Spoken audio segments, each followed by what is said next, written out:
My boyfriend just proposed to me, but he said it was a prank. Would I be the asshole if I didn't spend my life with him? I, 24 female, have been dating my boyfriend, Andrew, 26 male, for 5 years now. We've had a healthy and stable relationship up until today. Andrew has always been a little bit of a prankster and would make jokes with me all the time, and I do to him too. But today, he took it too far. In the morning, he woke me up at 7 a.m. and told me to wake up because he wanted to take me to the spa. I was pretty surprised because it wasn't a special day or anything, but I was all for it. At the spa, he told me how he wanted to go to a fancy restaurant after we were done at the spa, and that he was paying. Of course I agreed, as we hadn't been out together in a long time. Pretty good so far. We then got to the restaurant. We had a beautiful romantic dinner and just a nice time in general. We were talking about a house we were planning to move into and chit-chatted about other stuff too. Big stuff. After around 40 minutes, Andrew stood up and got on his knees and took a box out of his pocket. My heart stopped beating. I had never predicted this. We had never talked about a proposal before, but I also thought it was a great time now. He did a speech about how he was the most beautiful girl in the world, and he wanted to live with me forever. He ended with, "Will you marry me, princess?" Of course, I said yes, and we've been happily married for 10 years. Nope. It ain't how it goes, That's ladies and gentlemen. Pranked. Gotcha. You just got. Seconds later, my excitement turned to horror. He opened the small box, which I expected a ring in, and in it was a note saying, "You've been pranked." And Andrew started laughing hysterically. Fucking brutal. Meanest prank I have ever heard of. Anyway, he continued with, "Baby, this was just a prank. I'm not ready at all to marry you yet." He was leaning in to hug me, but I gave him the biggest slap ever with tears streaming down my face. I just told him, "We're over, you fucking scumbag." Yeah, I mean... Honestly, only appropriate response. I'm now on my bed crying and writing this, and I don't know what to do. He's been texting and calling me, but I haven't responded because I feel so sad, betrayed, and mostly angry. I thought this was going to be one of the best days of my life. What should I do? And there is an update. Oh my God. What are your thoughts? Should she break up with him? What do you think? My other question is like, why are you doing a prank like this if you're not filming it? All right, so update. After I made that Reddit post, I fell asleep crying and then woke up and decided to call my now ex-boyfriend. I told him that it was over and that I didn't want to be together with someone who after 5 years still isn't ready for marriage, and made a big joke about it. He cried and then turned angry and demanded me to stay and told me I was an effing asshole for leaving him like this after everything he has done for me. Babe, do you know how much time and energy I put into that prank? Yeah. I paid for the spa. Yup. I paid for the dinner. Yup. I paid for the little box to put that note where it said, "This is a prank." He cussed me out so much that I stopped listening at one point, so I don't really remember everything he said, which, this is probably telling. In the end, we came to a sort of agreement that we are going to sell the house. We have a house together, and that he will be sleeping in the guest room for now. So today, I've just been scrolling the internet for apartments so I can have a fresh start. He's still not happy about the breakup though. He's trying so bad to get with me, saying stuff the whole day like, "Can't we be just together again?"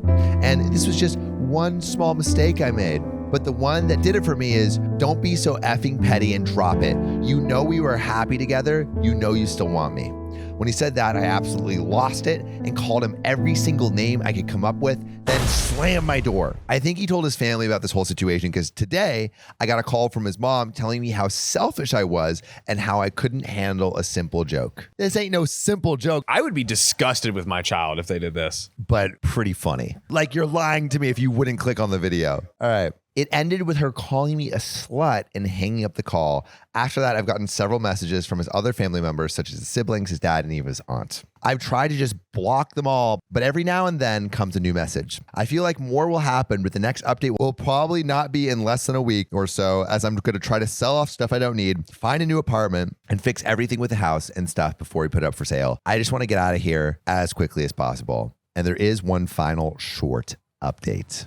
All right, finish us off. I'll finish you off. After my last post, we had constant fights for days during the evenings, and one day I decided that I had enough. My closest friend let me move in with her for now until I find somewhere else to live, and I still don't know what exactly we're going to do with her house, but I have gotten lawyers involved, and it's going to take quite a while. The biggest incident since I last posted is probably that I met my ex's mom in a mall, and she full out screamed at me in public. I have never felt so humiliated. I mean, you've never felt so humiliated? I can think of one other specific instance. I want to marry you, and then it's a prank thing, not as humiliating. Everyone probably thought I had done something horrible as she yelled things like, "How could you do this to my son? You're a terrible human being." And I just walked away, but I felt so embarrassed. Also, ever since I moved, constant messages have appeared from my ex, from his friends, and from his family members.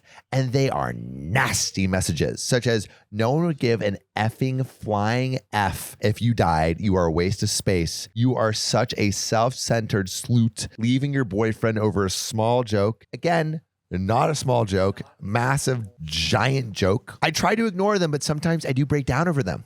This situation has also helped me learn who my real friends are, as some of my friends turned their back on me.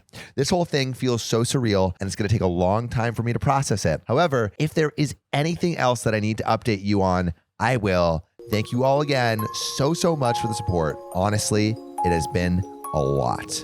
It honestly has been helping me a lot. So tragic. Really want to quickly see. There's got to be fake proposal pranks. You're right. 5.5 million views, 1.2 million views. Damn, bro. Homeboy could have launched his career. The content format, date a woman for a month and then just propose to her. Or you just date like tons of people at once and just propose to them constantly and then end it. You'll get a banger every week. A very big, successful, well-performing video. Yo, that's actually a great idea. That idea is so terrible that it's great. It would work. How many do you think you would say yes after a month? When someone says yes, that's going to be a big video. Yeah.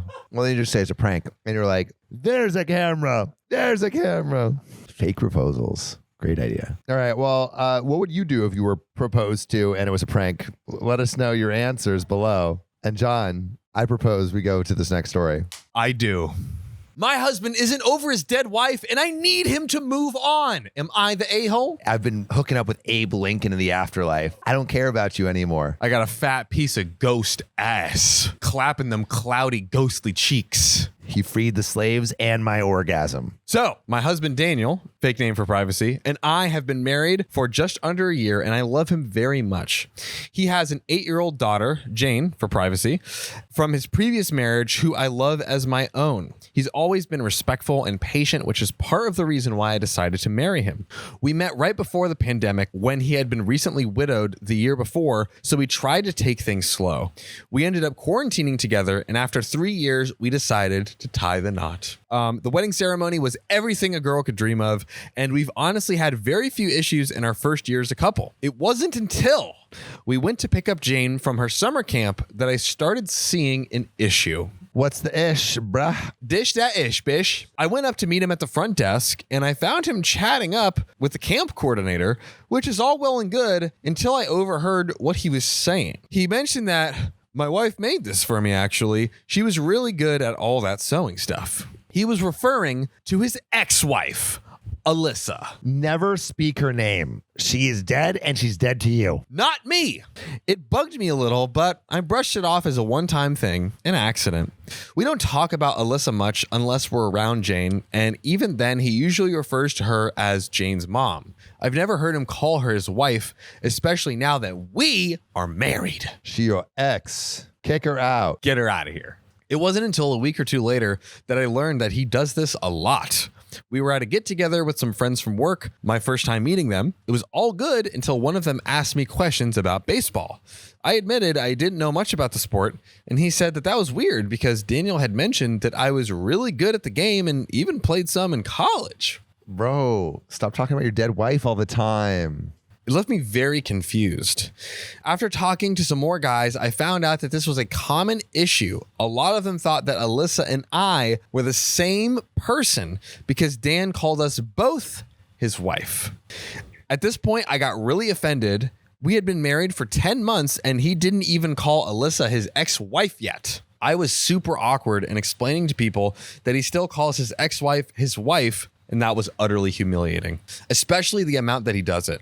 Not just one or two people, but the whole office. I mean, how do you talk about your, like, what do you call her? Dead wife? Yeah, my dead wife. Because widow is the person who's still alive. Or maybe just call her by her name. My late wife. There we go. When we got home, we fought. He said he didn't even think about it that way. Since he never divorced Alyssa, he never stopped thinking about her as his wife. He still stands by the fact that Alyssa is his wife, despite how embarrassing it is to explain to people that I'm not his second wife, but rather his new wife and Alyssa his ex. I told him that if he wasn't ready to move on, then he shouldn't have married me. If he can't commit to being my husband, then he shouldn't get to call me his wife. I spent the next night at my sister's house ignoring his calls. We recently started to smooth things over by not talking about them, but I can tell this is going to be a sore spot in the marriage I am desperately trying to save. Okay, at the end of the day, like, she's not coming to take your place. She's dead. So there's no worry about, like, him having feelings for someone and it ruining your marriage because she's literally dead. So that's one thing on your side, OP. Yeah, I think that OP definitely needs to be very considerate because it is like His dead wife. that's a really terrible thing to go through. And again, like he doesn't want to like He wants to respect. he wants to respect. Yes, yeah, and but could we do something that like I also understand her side of like, you know, having to explain like, oh no, The that's thing that's difficult is it sounds like he talks about his dead wife more than OP. I think this is a situation. OP's settling for a live wife. Dead wife is way better. I kind of need you guys' help on this one because You know what? I'm kind of flip-flopping to OP side. It feels like the guy isn't quite over he her. might not have moved on yet. That's such a rock and a hard place to be, like, you know?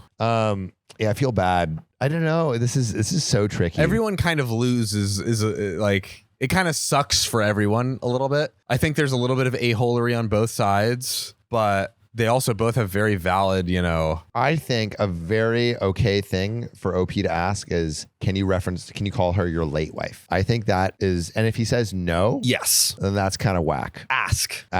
If anyone has any stories, yeah, thoughts, dude, whatever. I'm really split on this one. Yeah, it's pretty tough. Would love to hear what you think OP should do. Yeah, what should OP ask of the husband? Yes. And what do you think the husband should do for OP? And like, is anyone at fault here? We would love to know. We need your help on this one, like for real. But you know what you could do to help me?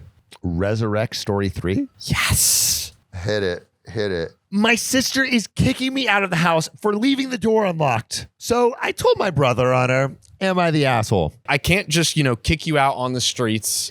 I need to put you in prison. Punishment fits the crime. This was posted by user Bliss Dreamer on our subreddit r/OKOP show. That is so beautiful. Yeah, if you want us to read your story, submit it on our subreddit r/OKOP show and make it between 500 and like 800 words. So I, 28-year-old female, am staying with my sister, 22-year-old, and her fiance and 2 children. I had a bad breakup with my ex, so I had to move out immediately. Due to the breakup, depression, and anxiety, I had a breakdown and had to spend a week in a mental hospital to get me back on my medication. Fucking rough. That is very rough. The hospital kept me till they knew I wasn't a threat to myself anymore. While I was in there, she told me how I wouldn't be a burden and she wanted to help. I got out Monday and things have been okay. She asked if I could watch the girls for 1 or 2 hours an evening. I told her I could watch them, but it would be at different times during the day because I will be starting a new job and won't have the same schedule every day. Her and her fiance go outside to smoke several times a day, and I watch my 3-month-old niece and my 4-year-old niece with autism while they are outside. Earlier today, my sister started crying, saying how she couldn't afford to have me here long and asked if I could stay with our brother and his girlfriend's family half the week every week. So the sister's like, hey, I can't support you. But it seems like OP's kind of doing them a favor by watching the kids. Yeah. I told her I'll ask and reminded her I'll start paying rent once I get a paycheck. Later this evening, my brother picked me up to treat me to dinner to see how I was doing. Before I left the house, I yelled upstairs for someone to lock the door. I thought my older niece was upstairs in her room, and I know my younger niece was in her rocker downstairs. So I left and closed the door behind myself. The older niece is 4 years old. OP, we love you. You're part of the OKOP fam. But You're 4. they're 4 and 4 months. Maybe there's a redemption arc. Okay. My sister and her fiance were both upstairs. Okay, so OP did not leave the kids alone. Oh, okay. Okay, because the parents are there. My sister and fiance were both upstairs. It's not that big of a home, and I'm thinking they could hear me. When I return, my sister is furious, saying I left her kids alone with the door unlocked. I told her that she and her fiance were both upstairs, and I yelled for someone to lock the door. She said she was in the shower, and she had announced she was going to be in the shower prior to stating that. I am entering the shower. I am taking a royal bath. It could be my anxiety medication make me drowsy, but I didn't hear her say that. I told her my older niece was in her room when I left, and my sister claimed that she was downstairs in her high chair, which has seatbelts. I didn't see her, and my niece is usually very loud, so I know she's in the room. My sister says she's offended if I don't apologize. She says I haven't watched the girls like I said I would. I told her she never came to me and said she's ready for me to watch them. It's Thursday. I just got out of the hospital Monday. I'm thinking she was giving me a bit of the break. I told her every time her and fiance go out for a smoke for 10 minutes that I was with the girls. That made her even more mad. She said she didn't need me to watch them when she goes outside because she has baby monitors, but she occasionally asks me to keep an eye on the girls when she goes out. She tells me to start looking for a new place. It seems like there's a massive amount of miscommunication going on here. Yeah. Feels like there's a lot going on. Anyway, she goes out to smoke after the argument and tells me she doesn't need me to watch the girls. I text my brother to tell him what's going on. Evidently, he texted her going off on her because she came back inside accusing me of talking crap behind her back. I told her what he says has nothing to do with me, and she says it does. It's Thursday. She's giving me till Saturday to move. That's pretty quick. I've only been here since Monday. I think that she was just giving her I don't think OP was officially moved in or anything. She said she tried to help me and I'm ungrateful. I had a feeling I'd be a burden, but I didn't know how fast she'd get mad and kick me out. Perhaps I should have taken my anxiety pill, knowing it makes me drowsy. Maybe I would have made better decisions. What's done is done. So, am I the asshole? And there's an edit. I should add that when she first offered for me to move in with her and the girls, her fiance moved out. When I got out of the hospital, he was back and they decided to work on things. I feel like she wanted me to stay when she thought I'd be useful, but since she had help again, she wanted an out. Also, I don't have a key. So, is OP the a-hole? And is the sister the a-hole for asking OP to move out so quickly? Yeah, I think definitely let me know your thoughts in the comments below. But I feel like there's just like a massive amount of miscommunication. I mean, if you invite anyone into your home, you can uninvite them anytime you want. That's what I'm saying, right? Like you are extending a kindness by even having them there. Exactly. So I kind of, no matter what the reason, I feel like the sister can be like, hey, like I want my place back to myself. But what I don't like is the way that the sister is doing it. Yeah. It feels like she's searching for like a reason to kick her out rather than just being upfront and being like, hey, my fiance's back. We don't really have room for you. We have the kids taken care of. Like, I can't have you in the house anymore. Like, yeah, I feel very bad for OP given her situation. She's just coming in the mental hospital. She's trying to get it seems like she's trying to get her shit together. Trying to get her shit together and like really trying, putting forward that effort and is like has every intention of like doing things right. But at the end of the day, it's kind of one of those things where it's like you said, someone can extend the kindness to have you stay, but and someone can take that kindness away. Someone can take it away. And if there's, no legal kind of protection or whatever, then little SOL. It's kind of a shitty, like, it's a shitty situation. Is what it is type thing. It is what it is. Yeah. I don't know. What would you do in this situation if you were OP? And do you think OP did anything wrong? Put your answers below. My transphobic mom is baiting me from driving just because my friend is trans. I won't stand for it. Am I the a-hole? No, based on what I've heard so far, no. 0% the a-hole. Let me provide some context. I, 19 female, have been talking about moving in with two of my friends from the last job I worked at for quite a long time. At the time we made these plans, we were all working at the same place and it was going great. Up until I got let go for my many times of being away from my station too long, aka taking bathroom breaks because they won't let us sit down and my back was killing me and I couldn't take a breather within the sight of the managers because I'd get yelled at. Oh, sounds like retail. I'd like to speak to the manager. Yeah, that's tough. I never had an issue with that until they started firing people and many quit because of the work conditions. And so to make up for the sparse staffing, they would give me double shifts, causing me to get burnt out very quickly. So to fill the gap, I've been doing DoorDash just so I'm at least not a complete loser. Anyway, on to the meat and potatoes of the story. Sometime after telling my mom, 55 female, what the possible plans were for the move-in, I went and asked my friends if they were all right with me telling my mom the whole scoop because they'd eventually meet face-to-face anyways if we'd be helping each other move, get our stuff in, all of that jazz. I would never tell another person who's never met my friends that they're trans unless they were okay with me doing so. So basically, it seems like she's asking permission to be like, hey, can I tell my mom about you guys? Is that relevant information? I think it's more important, like, do they have a job? They gave me permission. And so I broke the news to my mom. Now, mind you, my mother is very much Christian and conservative. I, however, am Christian but not conservative. At first, she seemed kind of indifferent about it, so I figured, okay, this might not be that tough of a situation.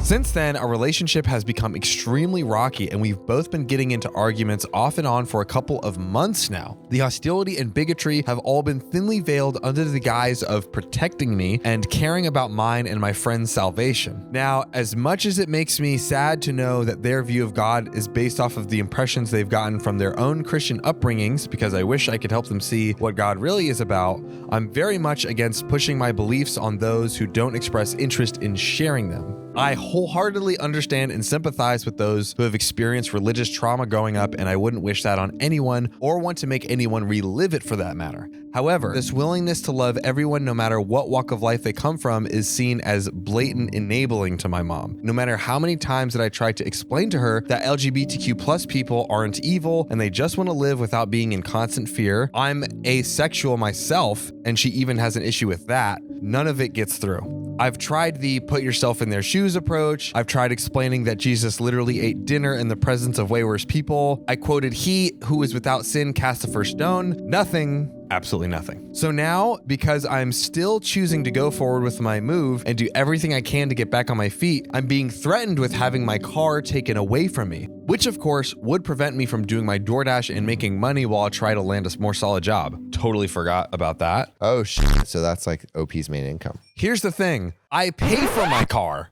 every single month and on time. Wait, so how could they take it away? Your mom can do nothing. Unless it's under their name. Not once have I asked my parents to help me with the car payments. I'm doing my part to be responsible, pay my bills, get more money rolling in, yada, yada, yada. And if you missed it, I'm legally an adult. I'm not an underage girl who's in way too quick of a hurry to grow up. I'm not being spontaneous. I quite literally planned this months in advance. And on top of that, I've been talking about moving out in general since I was 16. It sounds like OP bought it. They didn't say that outright, but A lot of first cars are bought by parents. 100%. Interesting.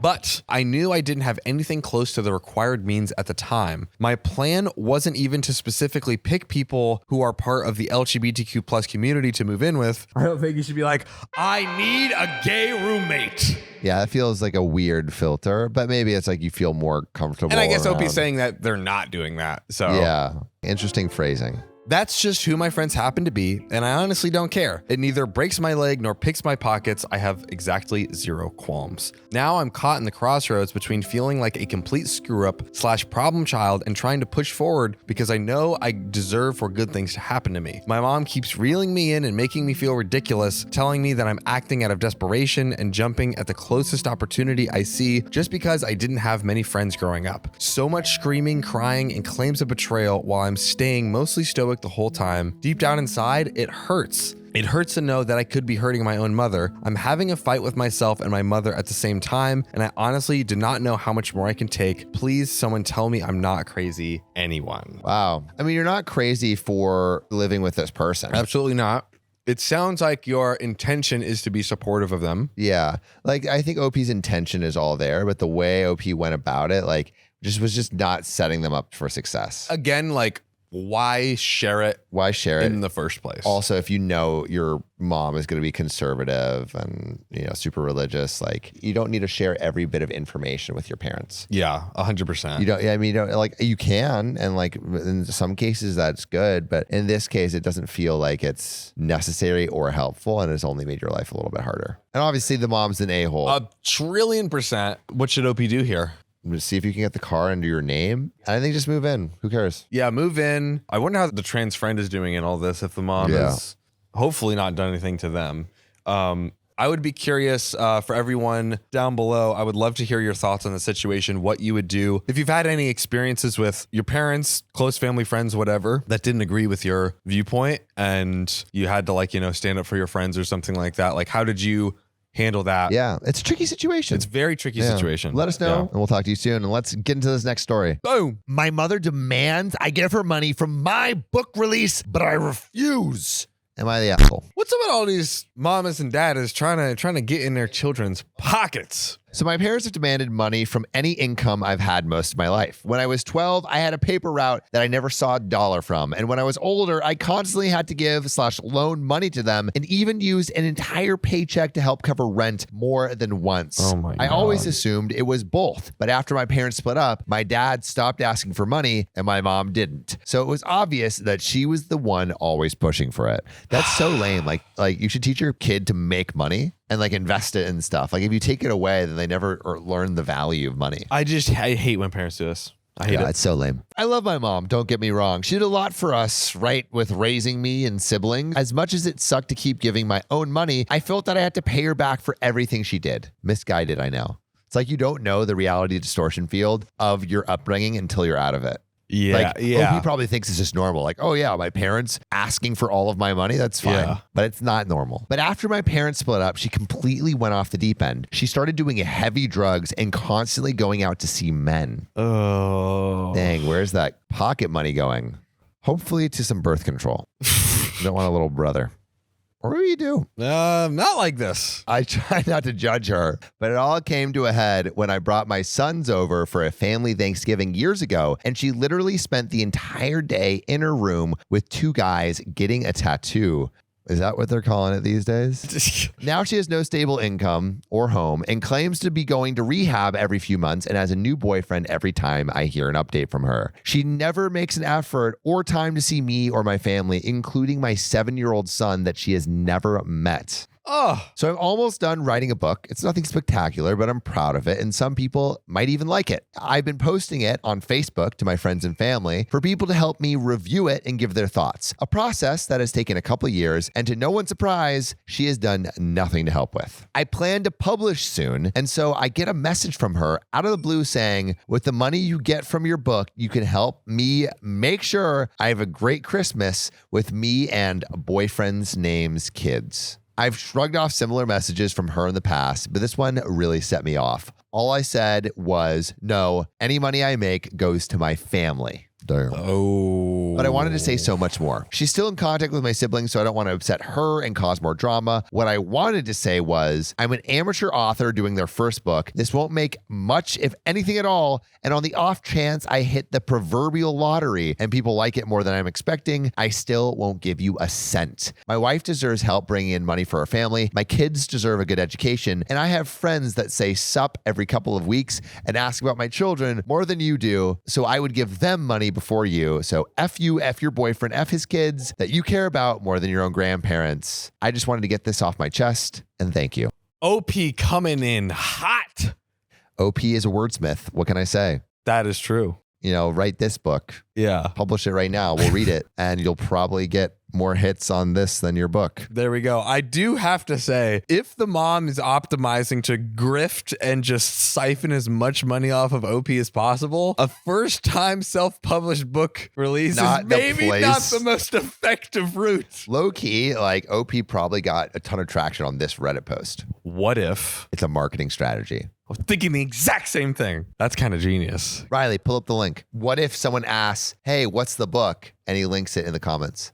That's what I would do. Yeah. If I had a self-published book, I would write a ton of crazy Reddit stories and then just mention a book, but not say anything about it. Wow. And then I would respond saying, what's the book? That is genius. Wow, we're cooking. Yo, when did it come out? Let's give OP a shout out. Yeah, let's do it. Archblade, the legend of the Defiler. Defiling what? I think we've been hoodwinked. Hey, you know what?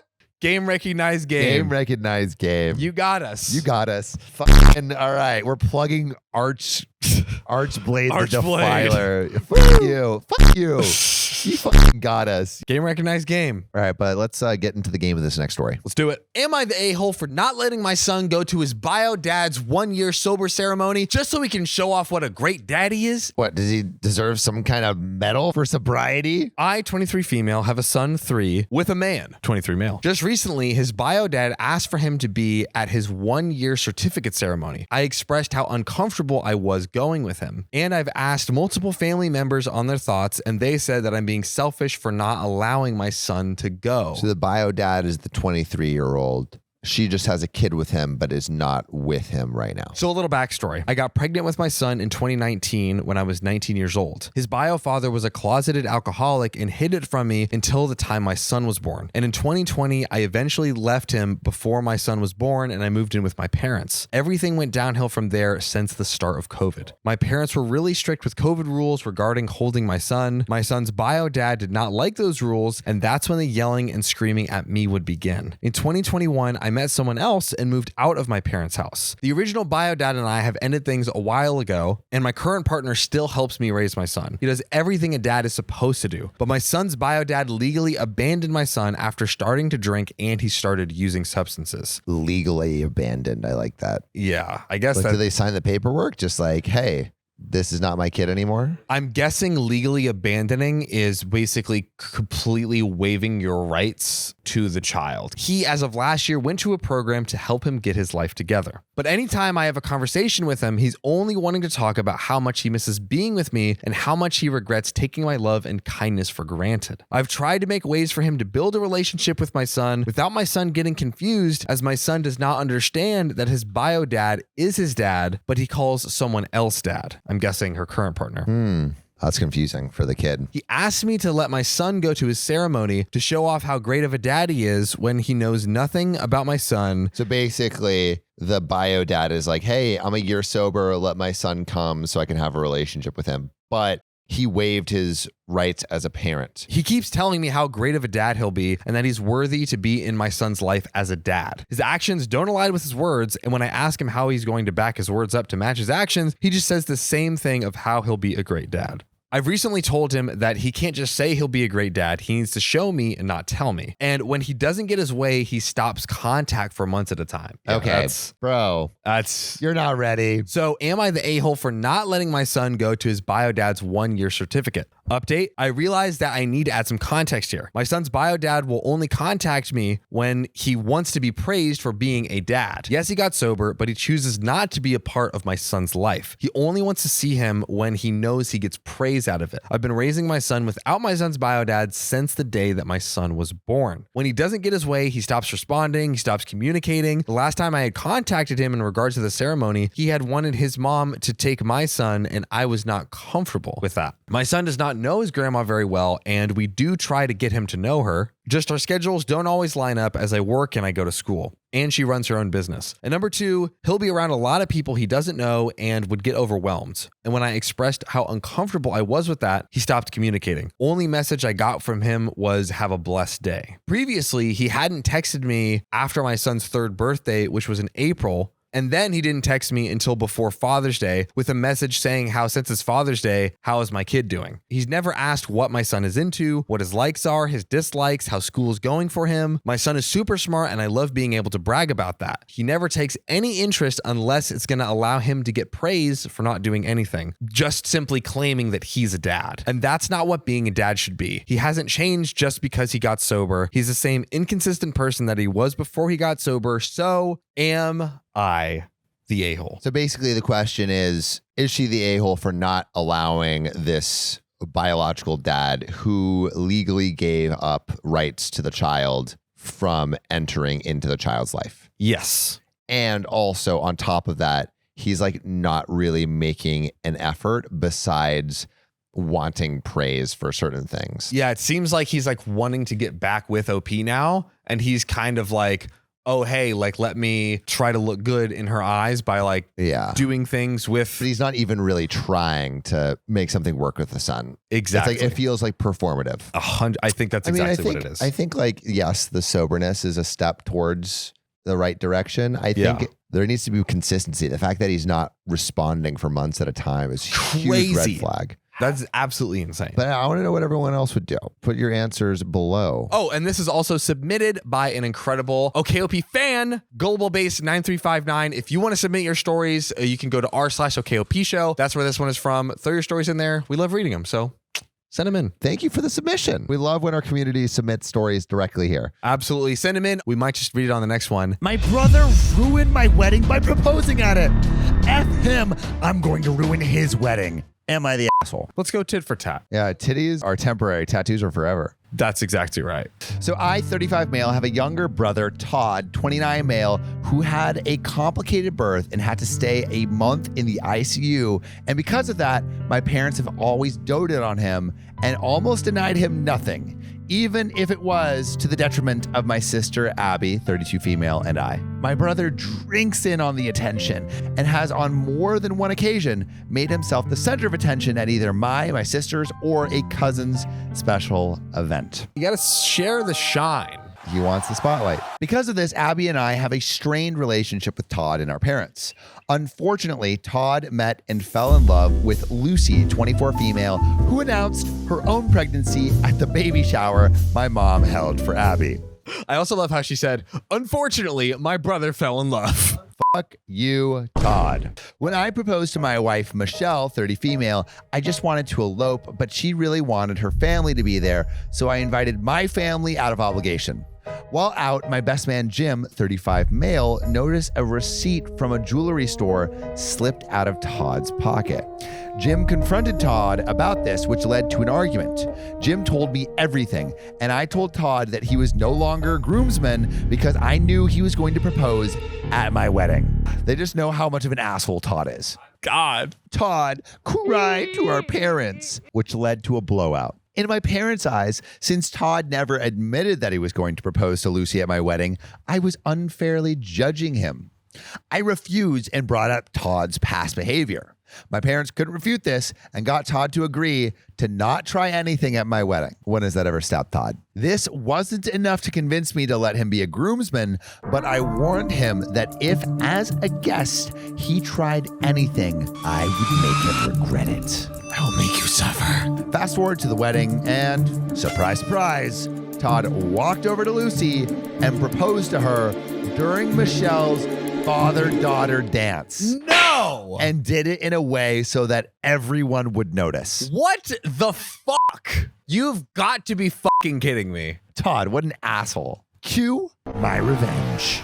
Jim and I hired a woman to pretend to be Todd's side piece, who cornered Todd and Lucy and claimed that she was pregnant with his baby. Todd denied this, but when she called his phone, I gave her his number and messed with Todd's phone to incriminate him. It didn't look good. What the fuck? Brilliant. Okay. Lucy threw the ring back at Todd and left in tears. When Todd saw the smile on my face, he knew that it was me, and I didn't respond to a single call or text from him or my parents until after the honeymoon. Lucy has thrown Todd's stuff out and has been denying access to their kid. Todd is furious and is demanding that I clear his name. I sent him a text that I had no idea what he was talking about, as well as a screenshot of a bill for the wedding, and gave a vague message demanding reimbursement for half the wedding cost. Michelle knew the whole time what I was planning and gave me the green light after Todd ruined her moment with her dad. So I felt pretty good, but now even Abby thinks I went too far. So did OP go too far? Is OP the a-hole? Put your answers below. But what do you think, John? Fucking next level revenge. I do think OP went too far. Like, you just can't stoop to their level, unfortunately, like to that degree, because of things like this can happen. It's so smart, though. It's dastardly. Absolutely. Like, this fucking sleeper cell agent shit is Activate when Todd proposes. respect, you know what I mean? But too much. It's kind of too much. I mean, I think they're both the asshole. But what would you do? Do you think OP went too far?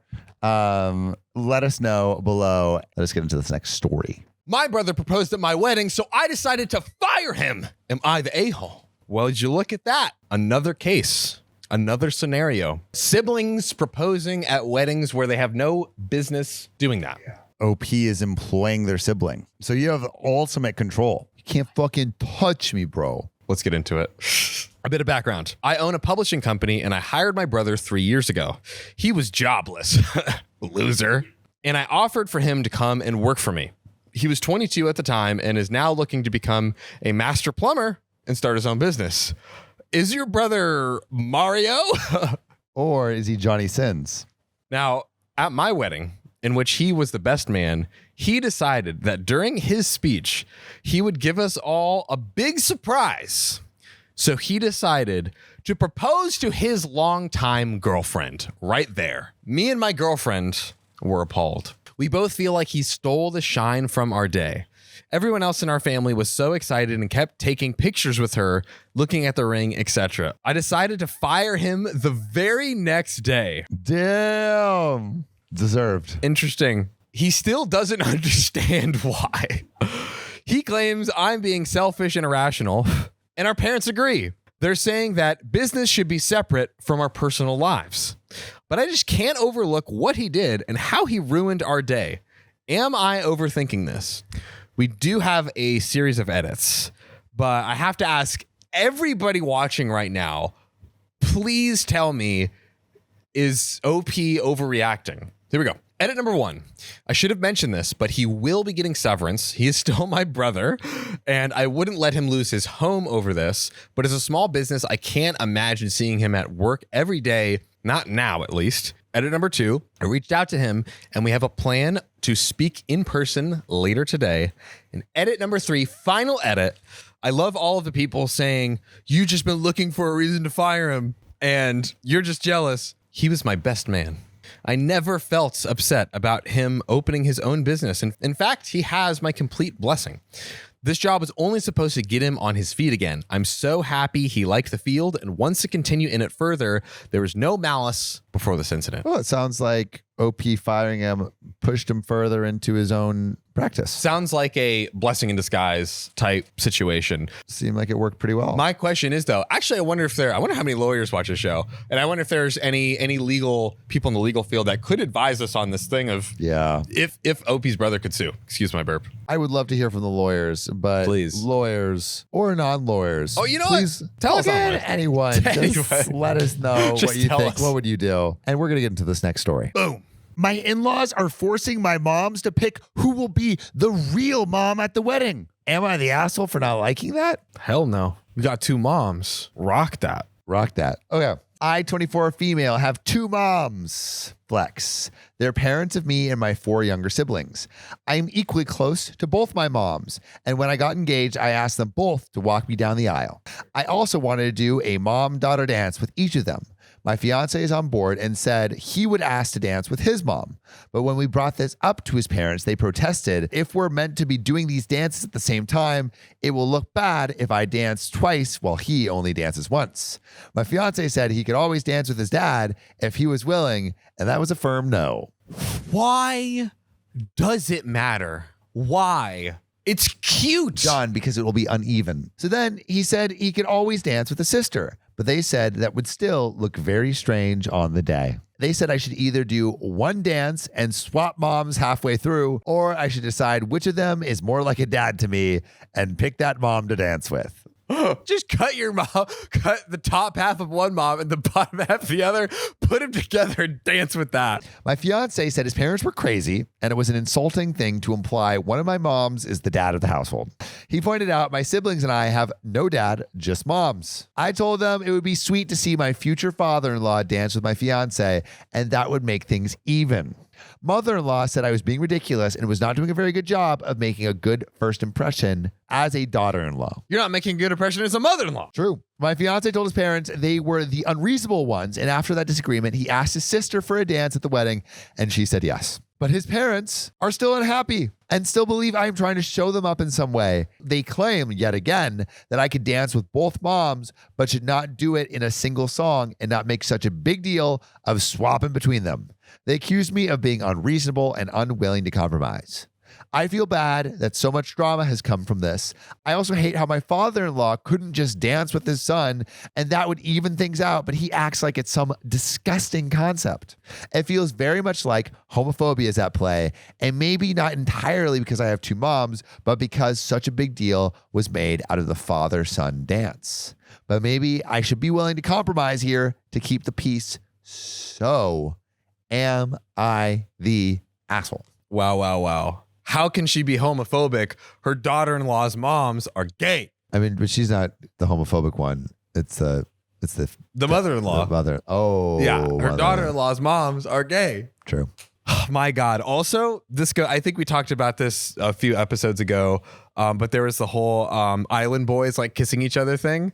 Did they kiss each other or did they blow each other? I think they went that far. I think they're at that level. Did they actually? But Did they Andrew put that Schultz on the internet. on their OnlyFans, I believe. You fact check if I'm wrong, but I see. There's a picture of them kissing each other. I don't know if the BJ has been proven, but Island Boys head video. A controversial viral video posted by twin brothers Island Boys in which it appears Fly Soldier is receiving oral sex from Kodiak Cred. However, it was not actually his penis, but a popsicle or a carrot. Apparently, it was gay incest bait. Fuck. So I don't think OP is the a-hole for wanting to dance with both her moms. And also, it's their wedding. They can do whatever they want. bro, it's just pisses me off. So So what dumb. pisses me off? The fact that this kind of shit on the internet exists. Which one? Which one The are we talking Island about? Boys. Bro, why are they blowing each other? They're the a-holes. Oh, God. Well, they're just sucking on a carrot. They're getting vitamins. Promoting nutrition. late stage internet, man. Late stage internet, we're here. We're here, baby. But let us know if, like OP's the a-hole or someone. Kill me. Editors. Kill me. Jazz. Ian. Here we go. My sister says she needs $50,000 of my inheritance to take care of our mom. But the thing is, she's not even close to kicking the bucket. So am I the asshole for saying nah? You trying to get an advance on your inheritance? Like, Why are you trying to preempt taking care of your mom? My sister Kay, 68, has always been an F up. Dozens of dead-end jobs, married drug dealers, credit card debt out of the yin gang, filed for bankruptcy. sounds like a great life. Sounds like a resume, bro. 10 years ago, she moved back to her hometown after 30 years of being AWOL to care, quote unquote, for my mom, who was 85 at the time. Mom was fully functional, handled her own finances, shop, cooked, etc. That's pretty good. 85. Go, mama. Go, mama. That sounds like she can handle a lot more than just herself, honestly. Oh, God. Okay, so Kay moved in, and I found out later she doesn't pay for anything. No rent, utilities, cable, her cell phone, groceries, gas for her car. I asked Mom about this, who survives on Social Security and a few investments, and she got defensive and told me she wanted to do this for Kay, so I shut up. You want to give all your money to a deadbeat lady? It's your kid. Fast forward 10 years into the future. Everything is chrome. We found out Mom asked Kay to handle the bill paying without anyone's knowledge. Starting about 3 years ago, Kay set it up all online. Mom wrote checks, never learned to use computer. The reason this came to light was my other sister, Beth, thought with Mom in failing health, someone should be added to her bank account legally. Turns out, decades ago, Mom added me as joint account holder. I had forgotten. Cue the music. Open the floodgates. I reviewed the account. Turns out Mom has been paying Kay $500 a month, totaling over $50,000. In addition to covering all the expenses, mortgage, utilities, etc., including Kay's car insurance, medical expenses, haircuts, all personal stuff, including maid service. Did I mention Kay is a slob? Didn't even clean her place. Wow. Come on. Pedicures, vet bills for her dog, craft supplies, etc. Needless to say, I was floored. Not that that wasn't enough since Kay put everything online, but she has been going wild with Mom's credit cards. About $1,400 a month on fast food, liquor stores, Amazon, etc. Oh, my God. Beth and I insisted Kay cancel all credit cards, provide us full access to the accounts, passwords, etc., including Mom's stock account. Now, here comes the real drama. Oh, the real drama. Bruh. All this drama wasn't enough. We're talking about the real drama. Since 2013, there were 40 dividend checks totaling $30,000. Only 2 were deposited. I'll assume mom was giving Kay the other checks since until 2020, mom handled her own finances. When Beth asks Kay about these checks, Kay says mom cashes them and keeps it in a drawer to buy gifts and things. Ridiculous. When I asked Kay about the $500 a month checks, her excuse was, mom helped me out when I was out of work. Kay got fired from the Home Depot and started at Target 2 weeks later. Mind you, these checks were written for 8 years. Wow. Sorry for the long post, but when all is said and done, when mom dies, can Beth, who is power of attorney, exclude Kay from receiving a portion of the money market funds to compensate for all she's received over the years? Beth set this up after discovering what Kay did. Beth has right of survivorship on it. Mom's will says everything is split 5 ways to all of my siblings. Thanks for listening and advice. Wow.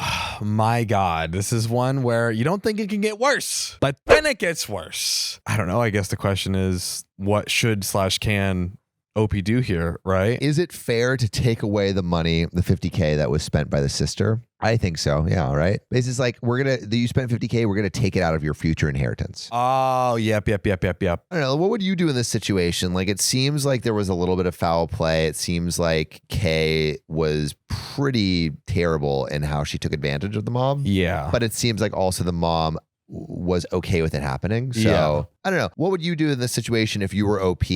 Let us know your answer below. Let's get into this next one. Let's do it. I inherited my rich grandpa's entire fortune, and my family just found out that they got nothing. I am not sharing. Am I the a-hole? They don't deserve it, and you deserve it all. My grandpa had stage 4 lumbar cancer and was in hospice for the last few weeks of his life. Lumbar? Damn. So cancer really did throw his back out. My family was mostly not involved with hospice during this time. Anyways, we found out that grandpa had cancer 2 years ago. My family started to act like lunatics, but not in the way of concerned family members, but like performative assholes, which we've seen on this show. We love performative assholes. Oh, yeah. You're looking at 2 of them. That's right. Hey, yo. Ho! Perform! Go! The only ones really caring were my cousins and I. You know that movie Knives Out? It's like that. Every conversation, they brought up the will and asked him to give him their share as to avoid paying inheritance tax. Bro, before my man's even gone, they're like, just give me my inheritance right now.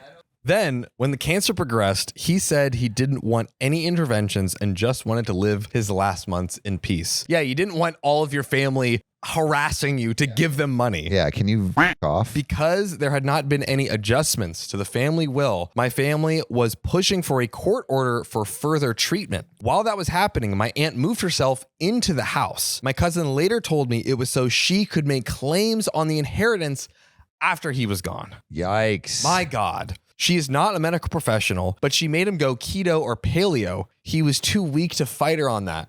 Bro! Why are you making the man go keto right before he dies? So my cousins and I started to go over and take him out. But instead of Take him out. So Not my like that. cousins Hold wanted to on. end this shit right now. Take him out.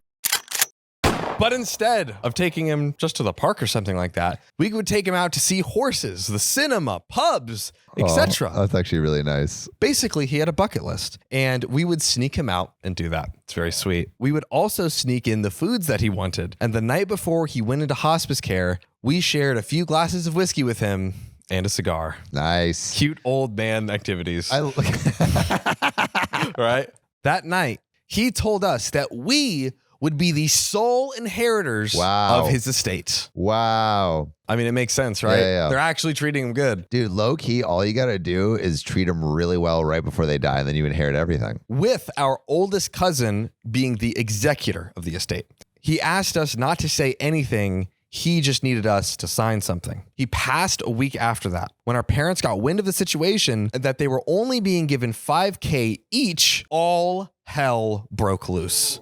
Our parents are all really mad at us. They have kicked us out, and they're saying they're going to cut off contact with us if we don't do the right thing and give them what's theirs. What is theirs? Because legally, Bro. it's just that $5,000. Are we the assholes for not telling them about anything and not giving them their share? Wow. This is... Juice. So literally There's some juice in this. the grandkids basically... They actually cared about the grandpa, I think, and wanted Yeah. to send him off and right. didn't care about his money, dude. And all of his children were basically like, No, let's just let him die. Yeah, come on, quick. Also, putting him on keto is just going to make him live longer. Give him freaking burgers and ice cream. Like, actually Bro, let him live. She's double failing. Yeah, he's going to hate her literally. and he's going to live longer. I know. Like the kids did it right. They gave him everything he wanted and gave him things that will make him die. Whiskey, hookers, cigars.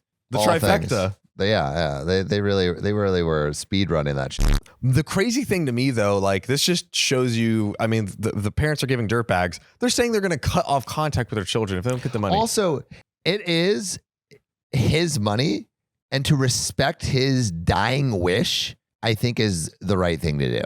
100%. Could you imagine cutting off your own child because they got, basically all of the inheritance? Yeah. Could you imagine? It's the man's dying wish. This is why we make wills. Yeah. Because we want to know where this shit goes. Here's the question, though, that OP was asking. Is OP the a-hole for not communicating that before the grandpa passed away? That they would get everything? Yeah. Let us know what you think in the comments. But yeah, Sam, what do you think?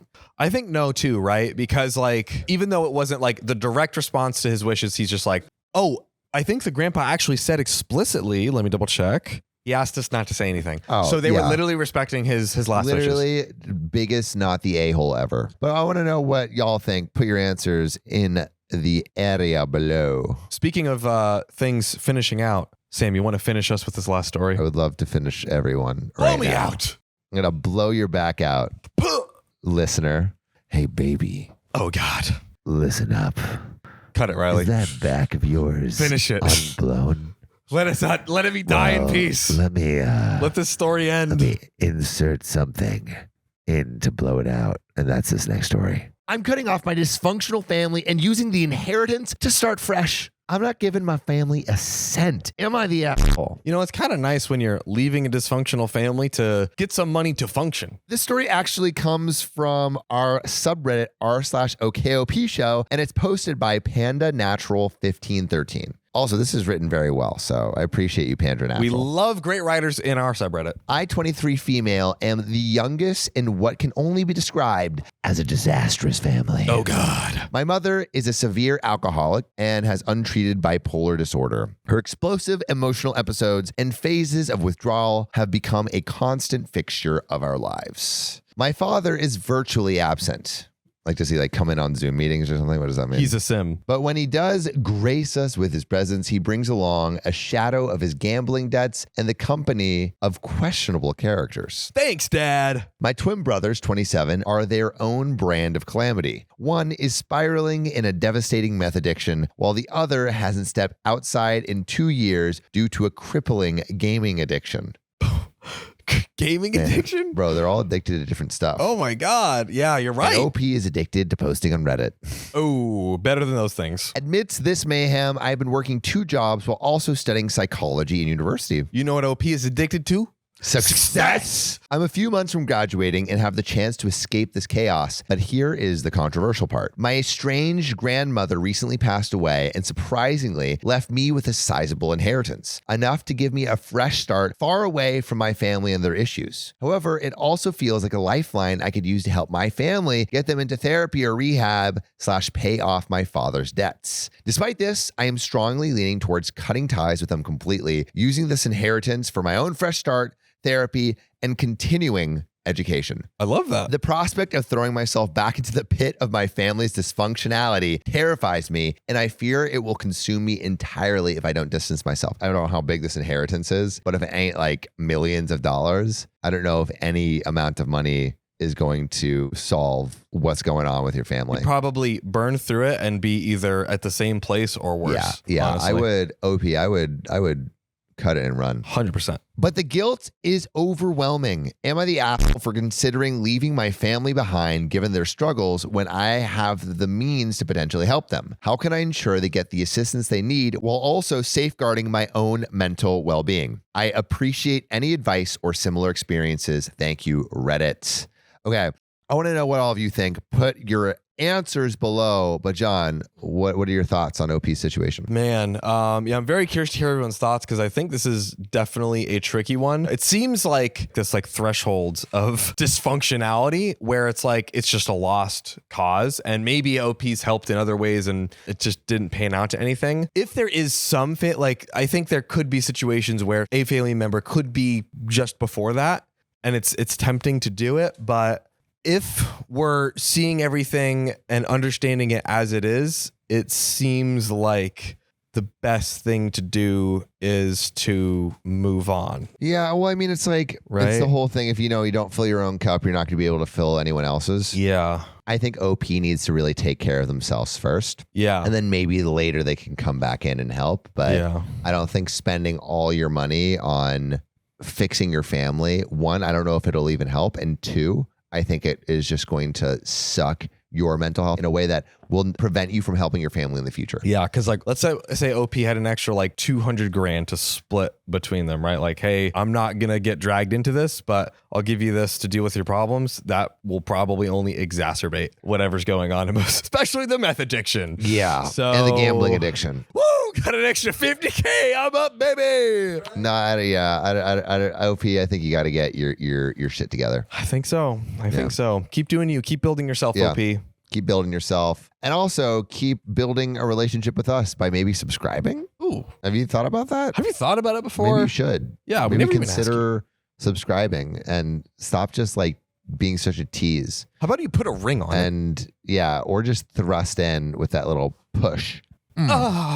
Subscribe. I refuse to return my boyfriend's $5,000 gift because he's an insecure simp. He deserves this. Am I the a-hole? Simps deserve to be stolen from. Steal their girlfriends, steal their watches. What a specific threat. I, female 25, have a friend Logan, male 25, and we've been friends since we were 7 or 8. I have a boyfriend, Matt, who I've been dating for 7 months. My birthday was last week, and I had a dinner party for some friends before we all went out to a club. There were 8 of us, including Logan and Matt. We had a little bit of a gift opening before dessert, and Logan gifted me an old copy of The Great Gatsby. Great movie. Never read the book. The book has a special significance to us because for many years, Logan and I lived in different countries, kept in contact, but we didn't see each other in person for about 4 years. Wow. We finally got our parents to agree for me to fly to his country to visit in 2013. We were talking about what we were going to do on the visit, and I really wanted to go and see The Great Gatsby movie, which had just come out, and it's my favorite book. Logan had never even heard of it, and I said that he had to read it before we went to see the movie. Logan was never academic because he's stupid. Never academic. That's one way to say that your friend is an idiot. And to this day, it is the only fiction book he has ever read all the way through, not counting children's books. Wow. Whenever I ask him to do me a favor, he always replies, I read The Great Gatsby for you, so I may as well. And it's a running joke. We always go big on birthdays, but this book means so much to me. The day after, Matt said he felt the book was an inappropriate gift because of how expensive it is. I think the boyfriend's being insecure for sure. Yeah. But I see why, because this is like the perfect gift. It's the cost, but it's also the sentimental, thoughtful, like off the charts. I tried to explain to him that it is just a sentimental gift and that the cost isn't the point. But Matt said he feels weird about another man gifting me something that costs more than his car. This argument went on for a long time, and Matt said that he thinks that I should return the book. And if it means so much to the both of us, that Logan can keep it. I told him to grow up. We've been having this fight on and off for a week. Matt saying that it's reasonable for him to be uncomfortable, but I think he's being a jealous child. It's not like Logan gave me a giant diamond necklace just to show off. He gave me something heartfelt that means the world to me, and I think that should be more important than the fact that Matt thinks it's outside of what he deems as an acceptable budget. My mother is saying to give Matt the benefit of the doubt and maybe ask Logan to keep the book for now, and if one day Matt is more secure, then I can take it back. My dad is saying that Matt's an idiot. My girlfriends are split. I mean, so far, Matt's definitely being insecure. It is a crazy gift. That's a lot of money. Michael, do you want to come over here? Have you read The Great Gatsby? Squat right here really quick. Michael, you're in a relationship. Yes. So, How does that make you feel, especially within the context of what The Great Gatsby is about? That man's in love. There ain't no question. That man is in love deeply, and I would be extremely concerned. I watched the movie like a while ago, but girls with poor guy, rich guy is wooing girl. There's an edit though, yeah? Oh yeah, there's Is more. it juicy? Yes. Edit. For everyone asking about the book, it's a 1925 edition, well known to be fairly rare. The prices vary, but it's very Googleable if you really want to know. There's a range of prices and it's somewhere in the middle. I'm not going to say the exact amount. And we have a much juicier update. Matt and I have broken up. We saw it coming. Because he never read The Great Gatsby. It's yeah. He didn't end up coming to my birthday trip, but we were kind of talking on and off, and he sent me a text that dropped the L bomb. What's the L bomb that she's? Oh, love. I think so. And I did not respond in kind. That was the last straw for him. Now that I think about it, that was the next hurdle that was coming. That just brought it forward, I guess. He'll be picking up his things over the weekend. I would like us to stay friends. I still like him so much, but I know that's not really up to me now. I told my mom about the breakup, and she apologized for making me feel like I was wrong about keeping the book. She said that she was just so used to seeing me treat men as disposable. Damn. Right? Cold, I know. When your mom says you treat men like they're disposable. God damn. She thought because I'd been with Matt so long, she thought that he might not be disposable. Turns out she was right, and she kicked him to the curb. I think I was hearing that I wasn't even ready to say I love him was a shock to her. And she realized she'd been telling herself a story about him and me that wasn't really what was playing out. On to me and Logan. No way. Obviously, a whole wealth of opinions and advice was shared about our friendship, and honestly, going through the comments on the post was the first time I ever had really thought deeply about our relationship. It brought up a lot of memories and feelings, and I did end up talking to Logan about it and telling him about the original post. I ended up making a note of some people's questions that they were asking him. I really wish I could include all his answers here because I think his responses were pretty funny. But he was just too busy staring at this green light across the water. It was really weird. That said, with a word limit, I'll keep these answers short. Here we go. Logan did not buy the book as a way to express romantic interest, and the plot was not relevant to his choice to purchase it. Oh, come on. Bullshit.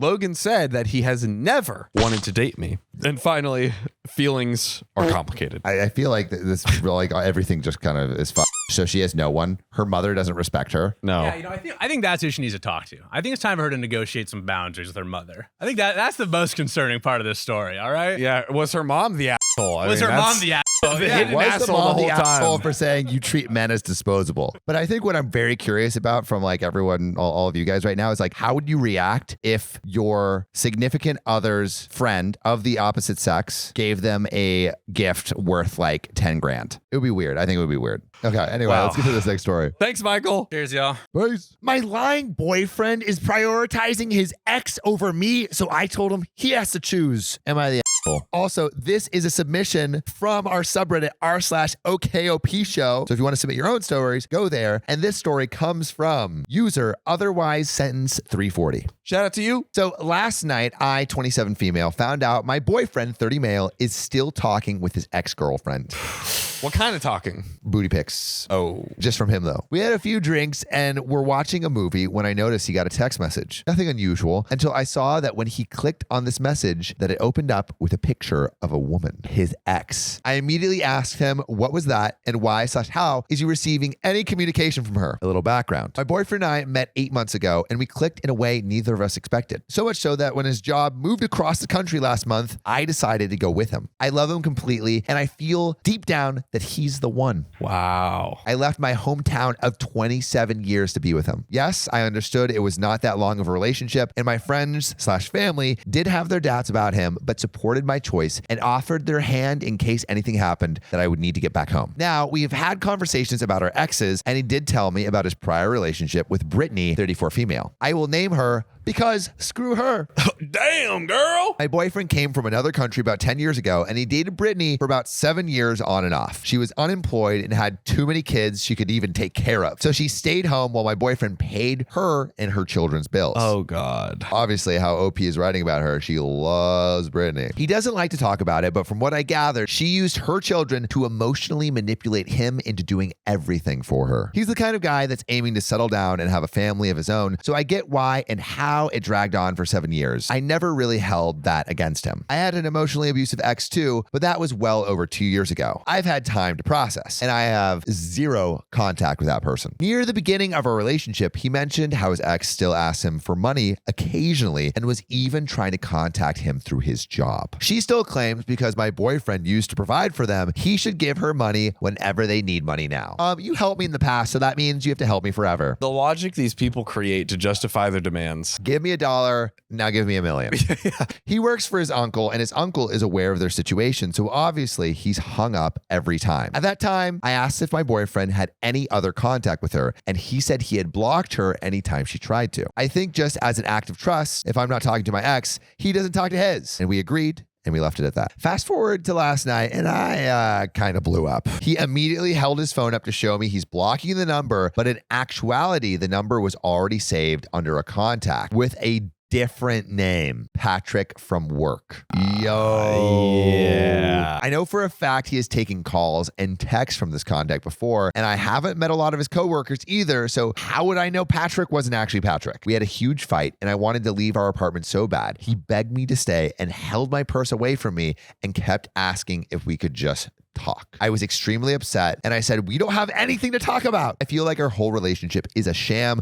Girly, if he's creating a contact that says Patrick from work and it's his ex, run. Yeah, that's not it. That's not it. He finally drunkenly admitted he's only talking to Brittany to stay in touch with her kids. He helped raise the youngest two. I don't remember if she had 4 or 5 kids, and they call him dad. Changes a little bit for me. All right. But still, you lied. I asked him if he still felt obligated to these kids, and he couldn't really answer me. So I told him to pick between me or the kids. He said me, but both of us have alcohol in our systems, so I don't know if I should accept that. I haven't had any relationships more than a year or two long, so I can't say I know how it feels to separate from 7 years and multiple children. I know they don't have to be biological children to feel like his real children, so I'm trying to be rational about this. Personally, my stepmom raised me. We had a terrible relationship while I was growing up. She made it painfully clear that I was not her biological kid, and it messed me up for a really long time. You can call me if you want, but I intentionally stirred away from partners with children. I don't want to be in that step-parent-child relationship ever again. He just left for work, and I'm sitting here upset. I feel used and betrayed. I want to run back to my friends and family. So, am I the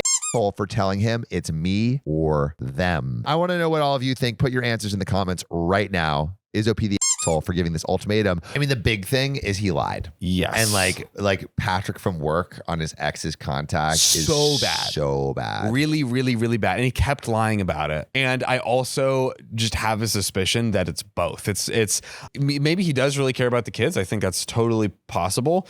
But also It's sketch, dude. It's sketch. Yeah. But I would love to know what all of you think. Put your answers below. Yep. And submit your stories over on subreddit if you want us to read them. Do it. I called my baby daddy a spineless creep for what he did to our daughter. Am I the asshole? Why is he a spineless creep? And John, the poster of this, is our asshole. This is from r/OKOP show and was posted by user throwawayfeelbad20. And so if you want your story read, please post it in our subreddit r/OKOP show. Make between 500, 800 words and we'll read the shit out of it. Yes. All right, let's get into this thing. A little bit of context for you all. I ended up falling pregnant with my 10-year-old daughter during a drunken hookup with a friend in my mid-20s. Nice. Not the most glamorous or flattering truth, but it is the truth all the same. When we found out, we decided to keep the child and co-parent while remaining friends. We were never a couple, and we didn't want to be one either. Hot piece of ass, hot piece of meat. It happens. 4 years ago, he began to date his long-term girlfriend, and they moved in together last year. She fell pregnant. Wasn't everyone falling pregnant? Oh no. And I've been supportive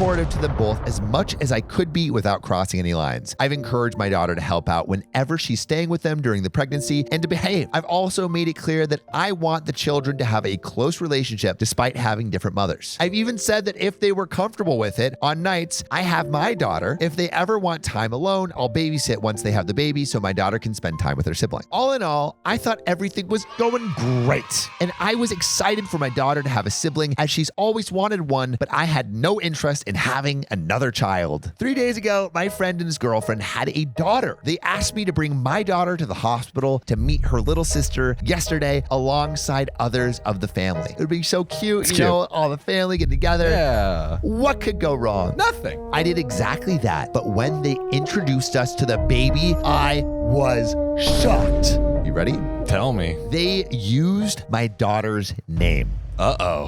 That's kind of a move. Could you imagine OKOP with Sam and Sam? Fuck no. That would be terrible. I wouldn't know what to do with myself. Exactly. Get it? Because it would be two Sams and I wouldn't know what to do with myself. She didn't seem to have any issue with this when she introduced the baby bold as brass. My friend seemed uncomfortable and wouldn't look at me directly. I asked them what they were playing at which point my friend's father said he'd take my daughter down to the cafeteria to get something to eat and left with her. My friend told me to calm down and not overreact while his girlfriend told me she didn't see the issue and it was a pretty name. I asked them if they'd name the baby for my daughter, trying to understand the logic here, but his girlfriend just said, no, it's just a pretty name I liked. It's just cool. And then asked if they planned to use a nickname or middle name when addressing her on a daily basis, and her response was, I don't see a need for that. I told them they were being ridiculous and they couldn't do this. I then told his girlfriend that I found this frankly creepy and told my friend that he was spineless, and if he was happy to go along with this, then he was a total cuckbag.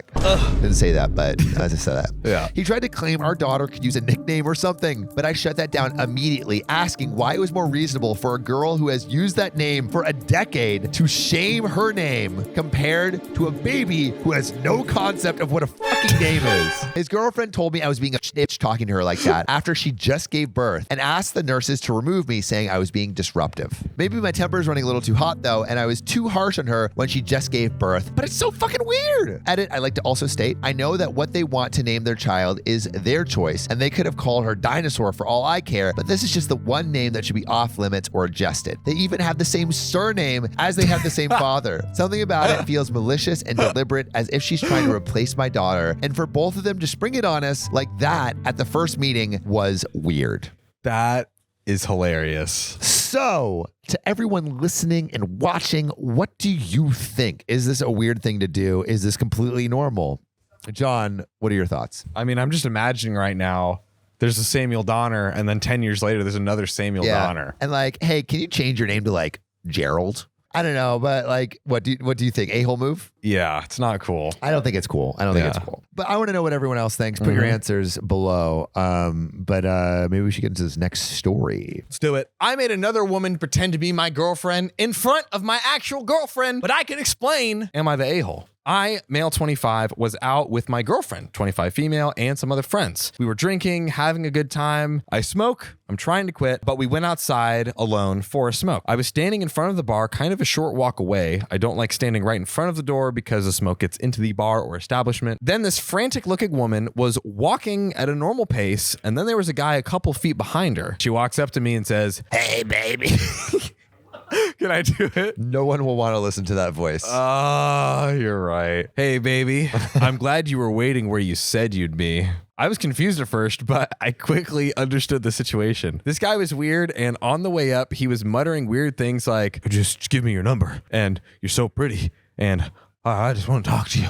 So basically what's happening is this girl is being chased by a creep, and she's using OP as like the boyfriend barrier. And it's just like, hey, like, this is my boyfriend. I did not get that until you explained it to me. Now you feel like an asshole for making this girl look like a creep. Yeah, it's like, I was literally like, oh yeah, it's just some insane lady. When I told someone else this story, I asked why I didn't react when I saw her walking and heard that. And the answer is it all happened very fast, and I had been drinking. You don't necessarily know what's going on. Yeah, totally. I didn't know what was going on. Yeah. I was reading it. Once I put it together, I said, oh, hey, honey, I've been waiting for you. And she put her arm around me, and it took longer than I would have liked for the guy to leave. I was being gentle, saying, all right, see you later, buddy. And we've got to get back home. And we started making out, and then we fucked. Eventually, the guy left, but not because she wanted him to leave, because I kept insisting. Nothing happened at all. Nothing like that. My girlfriend had been watching this from the window and must have only caught the part at the end of it when I saw the other girl with my arm around her.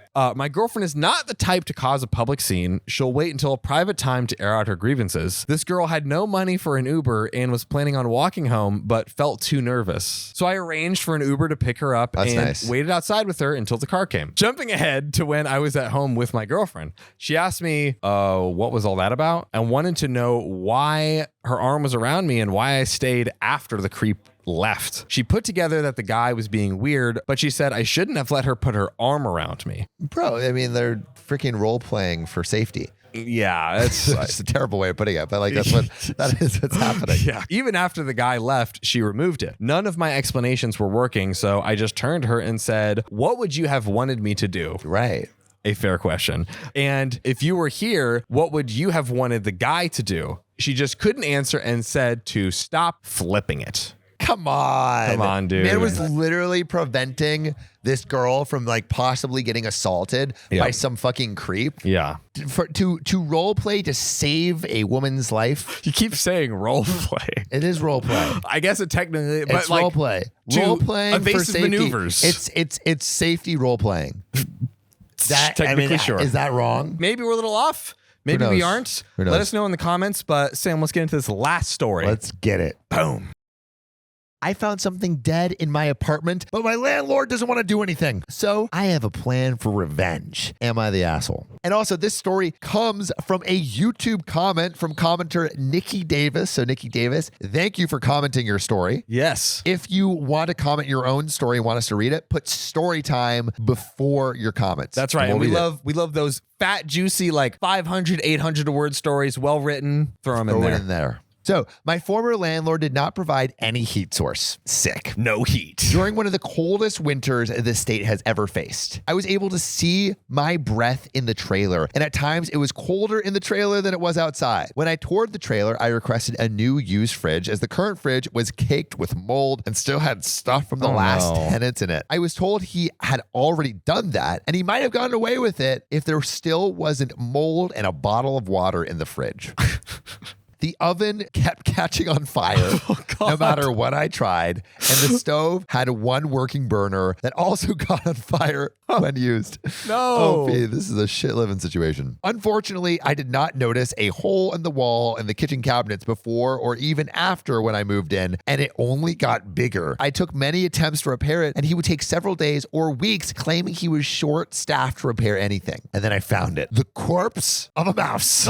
Still stuck to the trap that whoever laid it down. When I tried to plug in a lone second space heater, the power in most of the trailer went out and it didn't get fixed before moving out. Holes formed in the floor of the smaller room with only the carpet covering it. Before I moved in, my move-in was delayed due to a needed inspection of power connections, as this was his job to get done. It took exactly half the month for him to get it done, and he only knocked off $100 of that month's rent instead of half. Wow. How much are you paying for this shithole, OP? My front door would open even when locked, and neither doors fit the frames so you could see light coming through. Upon moving there was also a rickety bookshelf that, oh my God, that had a completely squeezed tube of lube and a medicine bottle with a suspicious blue liquid. The bath water ran brownish for a few months before just being opaque. The septic tank reached the max capacity in just a few months and was never cleaned out. I had to do my business. No.